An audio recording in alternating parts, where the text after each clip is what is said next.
বন্ধুরা, আজকে আপনাদের দেখাবো বৃষ্টির সময়ে পেঁপের চারা কীভাবে লাগাতে হয় এবং আরেকটি পরিচর্যা অবশ্যই বৃষ্টির সময় করতে হবে, সেই পরিচর্যাটিও আপনাদের সঙ্গে শেয়ার করব। বৃষ্টির সময়ে হাউস বা টবের ফুটোগুলো ক্লিয়ার করে দিবেন যেন খুব সহজেই পানি ঝরে পড়ে যায়। পানি থাকা অবস্থায় আমি পেঁপে চারা লাগাবো।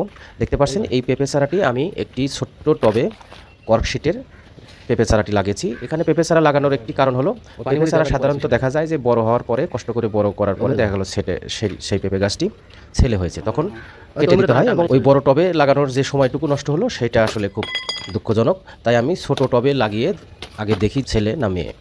এই বৃষ্টির সময় পেঁপে গাছটি লাগানোর একটি সুবিধা হলো মাটিগুলো খুব নরম থাকে, খুব সহজেই গর্ত খুঁড়ে, সেই কর্কশিটে তো জটা বাঁধানো মাটি থাকেই, কোনো রকম শিকড় ক্ষতিগ্রস্ত হয় না, যার ধরুন এই বৃষ্টির পানি থাকা অবস্থায় আমি এই পেঁপে চারাটি লাগিয়ে দিলাম। এতে করে একটুও ঝিমাবে না, পেঁপে গাছটি খুব সহজেই ধরে উঠবে এবং খুব দ্রুত বড় হবে। শিকড়গুলো ছোট বড় যত শিকড় রয়েছে সেগুলো কোনো ক্ষতিগ্রস্ত হবে না, খুব সহজেই নরম মাটিতে সেগুলো সরে যাবে।